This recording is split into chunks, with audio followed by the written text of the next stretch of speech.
Olá, é um prazer poder falar com todos. Nós hoje estamos para comentar os trabalhos mais importantes do ASCO 2020, que esse ano é virtual, por toda a questão que a gente sabe da pandemia. Nós temos aqui hoje três especialistas, Dr. José Sadala, que é um cirurgião ginecológico, oncológico, com grande expertise, um líder nacional na área. Nós temos a doutora Graziela Delmolin. A Graziela, ela é uma das titulares do Centro de Oncologia da Beneficência Portuguesa e tem um enfoque muito especial para os tumores ginecológicos. Ela, inclusive, voltou recentemente de um Research Fellowship no MD Anderson sobre a direção de alguns dos líderes, como, por exemplo, Robert Coleman. Aí também a doutora Luciana Zapata, que é outra médica titular e integrante do Centro de Oncologia da BP. E nós fazemos parte do grupo de gineco-oncologia da Beneficência Portuguesa de São Paulo. Nós vamos discutir aqui os abstracts mais importantes desse congresso, alguns que eu diria que são practice changing. Nós vamos começar então com o Dr. José Sadala. Nesse ano, na ASCO, nós tivemos agora na sessão oral 2 estudos randomizados que avaliaram o papel da citorredução de intervalo nas pacientes com doença platino sensível. Portanto, é importante mencionar platino sensível. Nós sabemos pela literatura que nós tínhamos um estudo do desktop que sugeria a melhora no tempo livre de falha terapêutica da cirurgia de intervalo. E nós tivemos um segundo estudo que foi publicado no New England Journal pelo Robert Coleman, um dos mentores da Graziela Delmolin, que mostrou nesse estudo que não houve benefício da citorredução de intervalo. Portanto, essa era uma área ainda muito discutível em termos de conduta terapêutica, de uniformidade da conduta terapêutica. Então, nós tivemos 2 estudos importantes na ASCO desse ano, um estudo chinês e um estudo mais robusto em termos de número de pacientes e também de parâmetro, que é o estudo europeu. Eu vou pedir, então, para o Dr. José Sadala comentar os 2 estudos, os pontos mais importantes e se isso muda ou não a prática médica no dia de amanhã. Fernando, obrigado, um prazer estar aqui. Então vamos falar sobre esses 2 estudos que, no meu entender, mudaram a conduta. A gente tinha o GOG 213, que era negativo, do SOC1 e do Desktop 3, quando você consegue fazer uma citorredução ótima, ou seja, sem doença residual macroscópica, impactou não só no tempo livre de doença, como também na sobrevida. Se a gente for ver no Desktop 3, teve mais de 12 meses de sobrevida, mais de 1 ano de sobrevida nessa paciente. Então, isso realmente acaba mudando a conduta para a gente. Eu queria salientar um ponto importante aqui, quer dizer, nos 2 estudos, um deles, como eu mencionei, teve aumento de sobrevida global, o que, na verdade, é a primeira vez que a gente vê isso em termos dos estudos de citorredução de intervalo. Mas um ponto muito importante nesse estudo que o André Dubois foi o primeiro autor, com 407 pacientes, o Desktop 3, é que os critérios de inclusão, isso é super importante a gente entender para conseguir, obviamente, equacionar quem é o paciente do estudo. Eles incluíram não só doença platino sensível, mas também pacientes que tinham o ICOG 0, que tinham a CIT menor ou igual a 500 ml, que tiveram ressecção completa na primeira cirurgia, ou seja, era um grupo de pacientes excepcionalmente bem selecionados. E é importante também que, tanto no estudo chinês quanto no estudo europeu, virtualmente todos os pacientes receberam quimioterapia baseada em platina. Então, só a mensagem de que a cirurgia de intervalo, que foi muito benéfica, ela não faz você prescindir de quimioterapia para o seu paciente. A quimioterapia contendo platina, ela é essencial, junto agora com a cirurgia, como novo tratamento padrão nesse grupo de pacientes. O que eu acho interessante falar é que todos esses trabalhos foram em centros especializados em tratamento de câncer. Isso é importante. Você ter uma equipe habituada a tratar de câncer de ovário, que isso faz diferença. A taxa de citorredução ótima nesses estudos foi acima de 60%, acima de 70%, dependendo do centro. Então, isso é muito importante ter um time envolvido nesse tratamento. Então, como take-home message, importante, então, entender que a citorredução de resgate representa agora o padrão ouro para pacientes selecionadas, quais são? Pacientes com doença platino-sensível, que tiveram uma citorredução completa no primeiro tratamento cirúrgico, ou seja, o diagnóstico inicial, bom performance, boa condição clínica e a CIT menor ou igual a 500 ml, sempre em centros altamente especializados e sempre seguido de quimioterapia baseada em platina. A dúvida é se a quimioterapia, o doublet com platina, seja platina e paclitaxel, platina e doxoliposomal, que é a nossa preferência no centro, ou platina e gemistabina, deve ser feita com bevacizumab ou não, e caso não feita, aí sim segue-se olaparib de manutenção independente do estado do BRCA1 ou do BRCA2. Passando agora para dois outros tópicos muito importantes. A gente vai começar agora com uma doença que é uma doença muito comum no nosso meio, no país, é a primeira causa de câncer, de morte por câncer em mulheres no Norte, e a segunda maior causa de morte por câncer feminino no Nordeste, que é o câncer do colo de útero. Um importante estudo chinês, com 1.080 pacientes, randomizou essas pacientes com estadio 1B1 a 2A, com pelo menos um fator prognóstico adverso, que poderia ser linfonodo positivo, invasão linfovascular, paramétrio comprometido ou margem, envolvimento estromal profundo, entre 3 braços, na adjuvância pós-esterectomia. Um braço de radioterapia pura, um braço de radioquímio concomitante com cisplatina e um braço dito sequencial, que eram 2 ciclos de platina e paclitaxel, seguido de rádio, seguido de mais 2 ciclos de cisplatina e paclitaxel. Eu queria, então, que a Graziela comentasse o resultado desse importante estudo e se a Graziela acha que esse estudo ele muda a prática clínica para o dia de amanhã.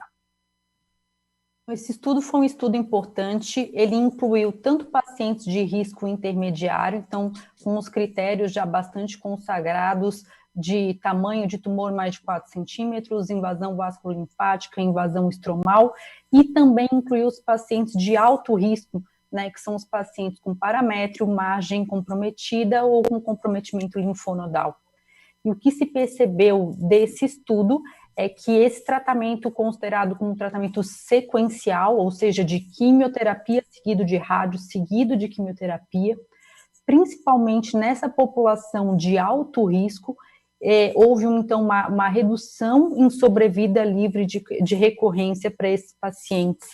Né? Eu acho que um ponto importante desse estudo é que ele tentou responder a 2 perguntas. Então, houve uma mistura aí dos pacientes de risco intermediário e de risco alto.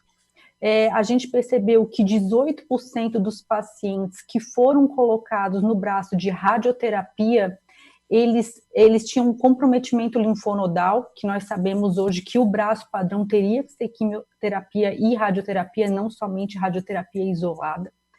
E um outro ponto que chama a atenção é que esse estudo, quase 40% das pacientes que foram para o braço de quimioterapia e radioterapia, elas não conseguiram completar o tratamento, algo que não é tão comum de se ver na prática clínica, né? A gente vê que a maioria consegue completar o tratamento.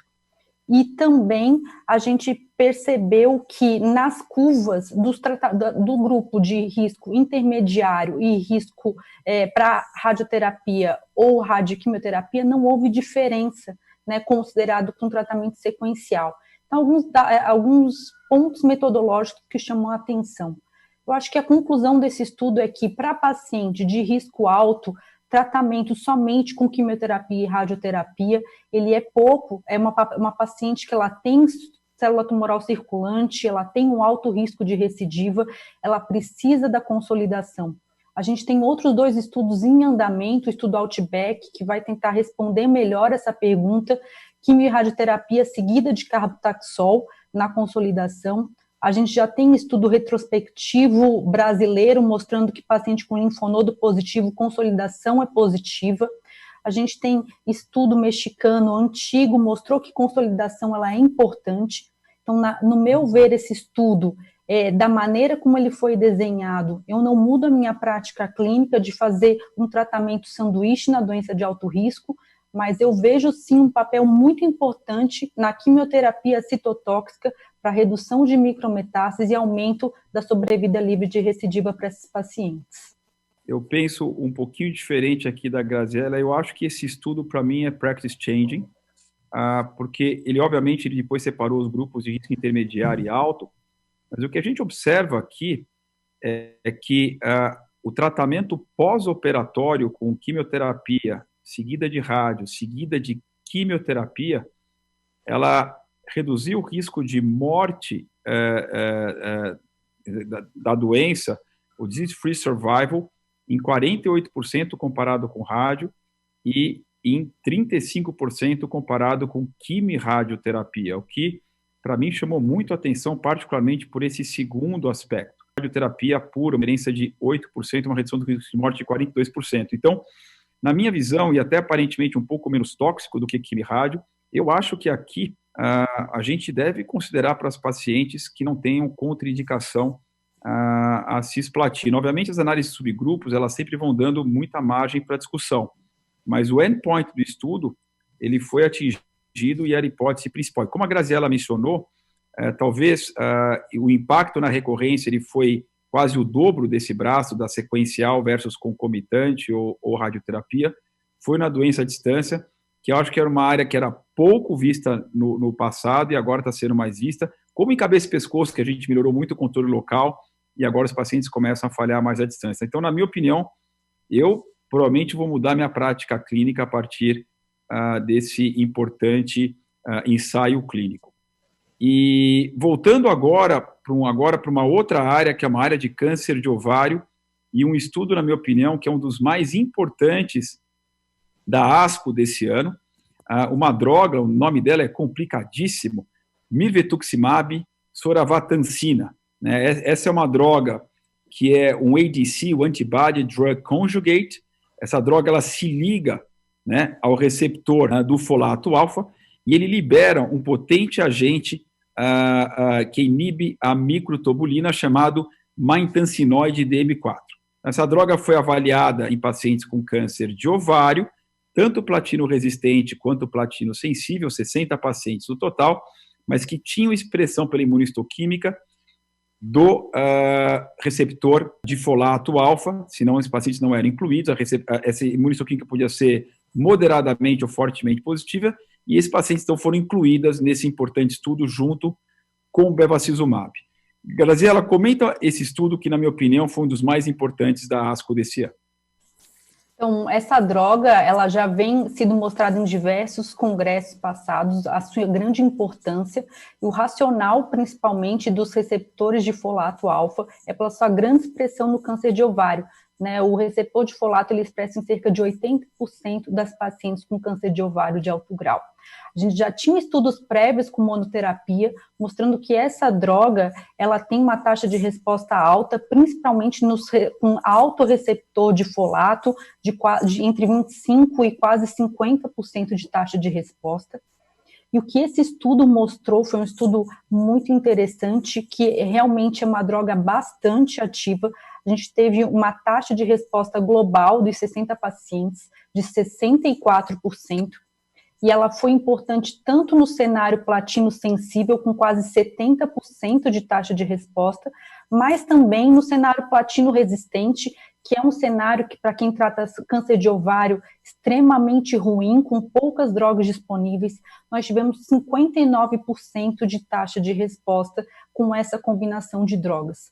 Então, como foi comentado, essa droga, por ela se atuar na ligação da tubulina, ele age como um antimicrotúbulo. Então, ele tem uma ação muito parecida com os taxanos, uma ação melhorada, o efeito colateral é semelhante. Então, principalmente diarreia, fadiga, alterações oculares, como os que a gente vê com docetaxel. Então, um mecanismo de ação bastante parecido. E eu acredito que a gente vai ter muito mais dados aí no futuro com essa droga. Já tem estudos de fase 3 em andamento, em combinação, e vai ser um receptor que vai ser cada vez mais explorado na prática clínica. Eu concordo com todos os comentários da Graziella. Eu acho que esse estudo ele é interessante, primeiro porque é um estudo que é baseado num biomarcador, quer dizer, na presença do receptor de folato alfa, era um critério de inclusão, me impressionou bem o perfil de toxicidade e, mais ainda, me impressionou as taxas de resposta, que outra vez foram de 64% nos autoexpressores, 47% na população geral, que envolveram os moderadamente e autoexpressores. E o que mais me deixou motivado com esse estudo foi que a diferença de resposta nos autoexpressores entre platino resistente e platino sensível foi só mínima, foi só de 10%, foi 49% nos resistentes, 59% no sensível, o que é muito raro de ver com uma droga. Geralmente, quando a gente vê a resposta à doença resistente versus sensível de uma droga, essas diferenças são 3 vezes, 2, 3, 4 vezes menor no resistente. E a gente não percebeu isso nesse estudo, o que me deixou muito, muito motivado, muito otimista, particularmente nos pacientes com doença platino resistente. Lembrar que sempre combinada a bevacizumab, quer dizer, a droga não foi dada isoladamente. Grazi, uma palavra rápida do estudo de Cediranib. Então, ele mostrou, não foi um estudo negativo, olaparib Cediranib foi inferior à quimioterapia, mas em pacientes com mutação de BRCA, olaparib sozinho ou em combinação mostrou taxa de resposta muito alta. A gente tem outros estudos aí em andamento mostrando que talvez para alguns pacientes que não possam usar quimioterapia com mutação de BRCA seja uma opção. Tá ótimo, o estudo, acho que globalmente não, ele infelizmente, a taxa de sobrevida livre de progressão, respostas na população como um todo e sobrevida global não mostrou que nem olaparib isolado, nem olaparib mais cediranib bateu quimioterapia. Acho que talvez tenha um espaço pequenininho para essa combinação, mas eu acho que ainda vão ter que ser feitos novos estudos, né? A meu ver, não vai para frente essa combinação. Talvez só mesmo avaliar o inibidor de PARP isolado numa população específica como tratamento. Perfeito, eu concordo 100%. Muito bom. E para finalizar, a Luciana Zapata vai comentar de 2 estudos. O primeiro estudo, que é um estudo que, na verdade, é uma atualização, né, de um estudo que já tinha sido amplamente discutido e também sido já publicado, que é o SOLO-2, que envolveu 295 pacientes com câncer de ovário platino sensível, com pelo menos 2 ou mais tratamentos baseados em platina, e que tinham mutação do BRCA1 ou do BRCA2, que já tinha mostrado uma grande vantagem comparando químio com platina, né, seguido de olaparib versus placebo. Essa foi a randomização.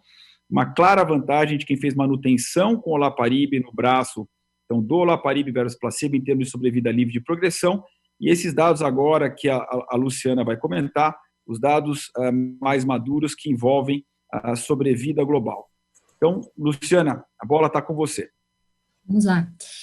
Acho que como o senhor já comentou, esse estudo foi importantíssimo, né? Acho que, sem dúvida nenhuma, ele marca uma nova era em relação ao tratamento do câncer de ovário. Como o senhor comentou, doutor Fernando, a gente já tinha alguns estudos, seja com olaparib no SOLO-2, ou com niraparib no NOVA, ou rucaparib no ORIEL, que já tinham mostrado o aumento de sobrevida livre de progressão com inibidor de PARP nessa fase de manutenção, mas pela primeira vez a gente tem esse dado de aumento de sobrevida global no grupo recebendo olaparib ou inibidor de PARP em manutenção para pacientes nesse cenário. Foi um ganho muito impressionante, de aproximadamente um ganho de sobrevida global de 12,9 meses, né? Isso significa também um risco, uma redução no risco de morte por volta de 26%.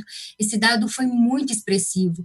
O interessante é que o grupo placebo, ele teve a oportunidade, depois quase 40% das pacientes que faziam parte desse grupo placebo, teve a oportunidade de receber um tratamento subsequente com inibidor de PARP e, obviamente, fazer fazendo um ajuste da análise de sobrevida, e isso impactou ainda mais, e houve um aumento da sobrevida global mediana dos 12,9, isso foi para 16,3 meses. Então, eu acho que isso, sem dúvida nenhuma, é um marco no tratamento do câncer de ovário, e mais ainda se a gente for só lembrar que 22% das pacientes que estavam no grupo de olaparib receberam um tratamento do estudo por mais de 5 anos, e isso a gente não tem precedentes no cenário de câncer de ovário recidivado. Eu concordo com os ótimos comentários da Lu. Eu acho que outra vez estudo consolida o olaparib nesse cenário, o número de que em 5 anos, já na doença recidivada, 42% das pacientes estavam vivas, é um número muito significativo. Vale a pena a gente acompanhar só de perto o número de pacientes com síndromes mielodisplásicas. Ele foi pequeno, mas foi maior numericamente do que o placebo, isso é importante mencionar. A única coisa desse estudo que eu acho é que com o solo 1, que consolidou o papel de olaparib na primeira linha, em quem tinha mutação do BRCA1 ou BRCA2, com uma redução do risco de morte ou progressão da ordem de 71%, eu acho que esse estudo ele fica muito importante para aquelas pacientes que eventualmente não usaram olaparib no primeiro momento do tratamento e eventualmente vão usar no segundo. Mas também é importante mencionar que um segundo estudo na população platino-sensível, mas aí era pacientes com ou sem mutação, também mostraram o benefício dos inibidores da PARP com olaparib.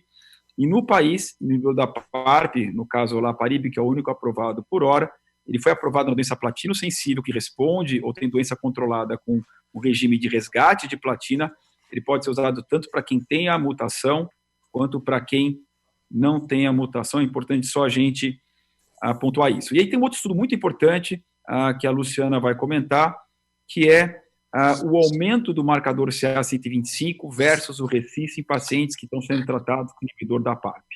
Esse estudo foi interessante porque mostrou de uma maneira muito clara que não é possível acompanhar essas pacientes só pensando no CA125.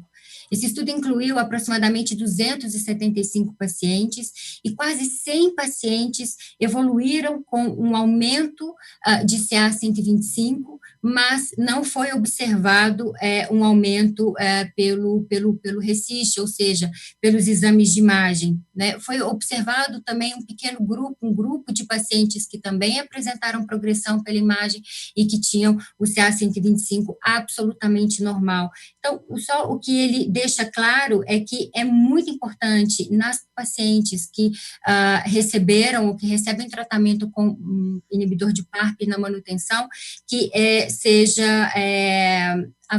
que elas sejam avaliados tanto com CA125 e exame de imagem associado para poder caracterizar a progressão da doença e não só cada um desses exames isolados. Então, como fechamento, take home messages, a cirurgia de resgate na doença platino-sensível, particularmente aquelas pacientes que estão em centros especializados, que tiveram uma citorredução completa na primeira cirurgia, bom ICOG, pequeno volume de ascite, essas pacientes se beneficiam da citorredução de resgate, sempre acrescido de quimioterapia baseada em platina.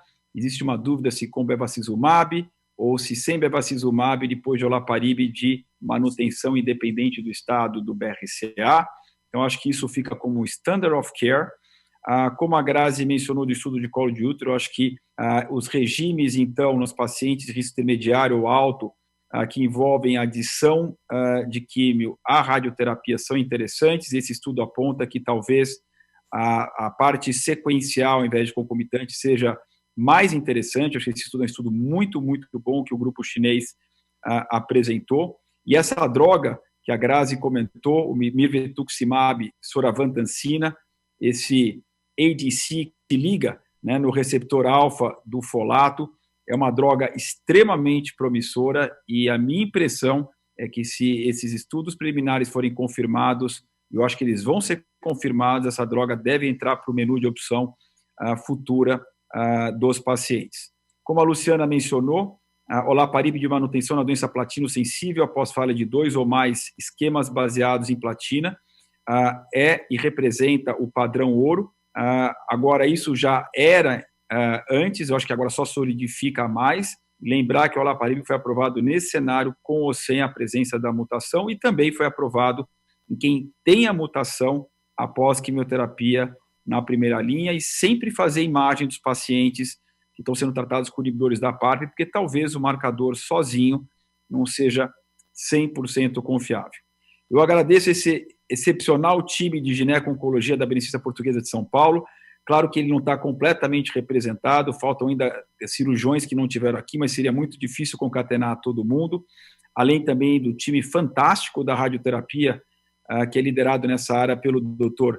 Pedro, e a gente agradece e espera que ano que vem a gente tenha mais boas novas, estudos ainda mais impactantes e também uma ASCO ao vivo e a cores para a gente fazer as transmissões de Chicago. Muito obrigado ao José Sadala, a Graziela Del Molin e a Luciana Zapata.